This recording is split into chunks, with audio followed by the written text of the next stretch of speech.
Hello বন্ধুরা, আজকে আমি তোমাদের সাথে শেয়ার করছি ডিম কারির রেসিপি। তো প্রথমে আমি এখানে ডিমটা সিদ্ধ বসিয়ে দিয়েছি।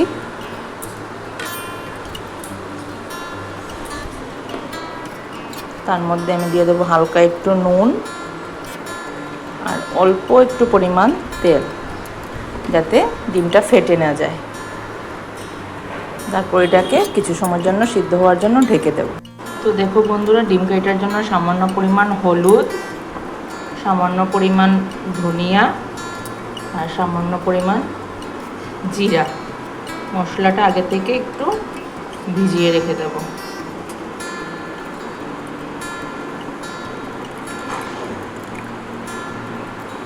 আর এখানে ডিম কারিটা বানানোর জন্য নিয়েছি এখানে টমেটো, কাঁচামরিচ, আদা, সামান্য পরিমাণ রসুন আর দুটো পেঁয়াজ। তো ডিমটা সিদ্ধ হতে হতে এখন পেঁয়াজ, আদা, রসুন এগুলোকে পেস্ট করে নেব। এই দেখো, এখানে পেঁয়াজটা পেস্ট করে নিয়েছি, আদাটাও আর রসুনটাও হালকা কুচিয়ে নিয়েছি, মরিচটা কেটে নিয়েছি আর টমেটো তো আগেই কেটে রেখেছিলাম। এরপরেই দেখো আমার ডিমগুলো সিদ্ধ হয়ে গেছে। দেখো কি বলেছিলাম, আমার ডিমগুলো একটাও ফাটেনি। তো চলো ডিমের খোসাগুলো ছাড়িয়ে নিই। এই দেখো ডিমটা সিদ্ধ করে নিয়েছি আর ডিমের গায়ে একটু দাগ কেটে নিয়েছি। এখন ভাজা করার জন্য এটার মধ্যে সামান্য পরিমাণ হলুদ আর সামান্য পরিমাণ লবণ দিয়ে দিচ্ছি। কড়াইতে তেল দিয়ে দিয়েছি ডিমটা ভাজার জন্য।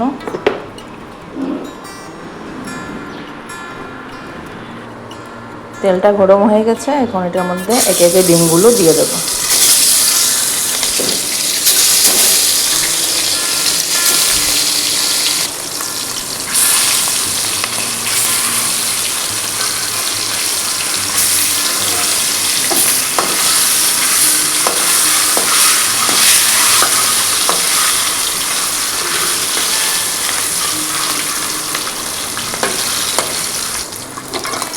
এই দেখো ডিমটা হালকা ভেজে নিয়েছি, এখন ডিমটা নামিয়ে নেব। এখন গরম তেলটার মধ্যে শুকনো মরিচ আর তেজপাতা দিয়ে দেব আর সামান্য গরম মশলার গুঁড়া দিয়ে দেব। এখন এটার মধ্যে আদা, রসুন কুচি আর পেঁয়াজ কুচিগুলি দিয়ে দিচ্ছি। কাঁচামরিচগুলো দিয়ে দেব। এখন এটাকে একটু নেড়ে চেড়ে ভাজা ভাজা করে নিচ্ছি। দেখো পেঁয়াজটা যখন হালকা ভাজা ভাজা হয়ে যাবে, তখন এটার মধ্যে ভিজিয়ে রাখা মশলাটা দিয়ে দেব।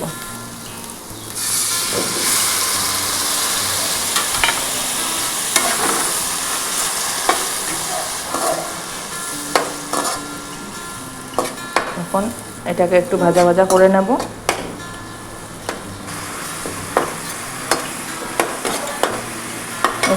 এটার মধ্যে আন্দাজ মতো লবণ দিয়ে দেব।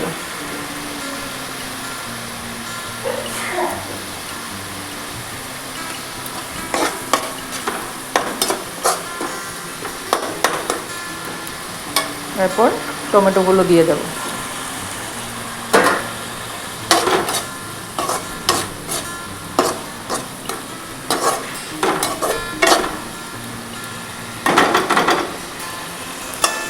কিছুক্ষণ সময়ের জন্য এটা ঢেকে দেব।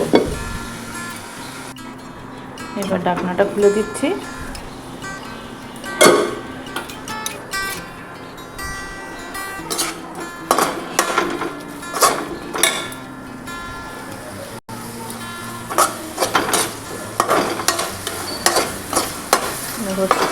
দেখো সবজিটা ভাজা ভাজা হয়ে গেছে, এখন এটার মধ্যে ডিমগুলো দিয়ে দেব।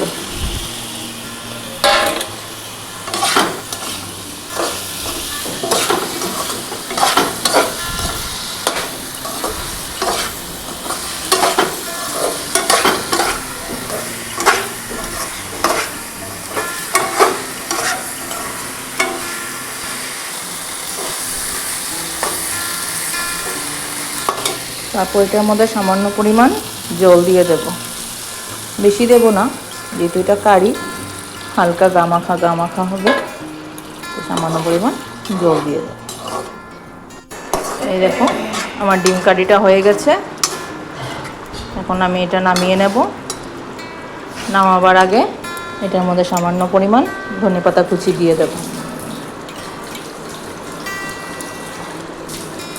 ধনেপাতা কুচি দিয়ে এখন এটাকে নামিয়ে নেব।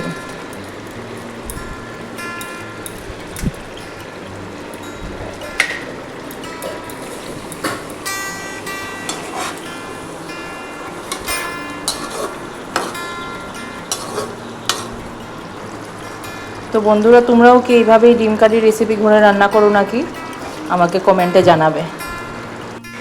এই দেখো বন্ধুরা, আমার তরকারি হয়ে গেছে, আমি তরকারিটা নামিয়ে নিলাম। এই দেখো আমার ডিম কারি রেডি হয়ে গেছে। তোমাদের যদি আমাদের এই ভিডিওটা ভালো লেগে থাকে তো লাইক কমেন্ট শেয়ার করে দিও। টাটা।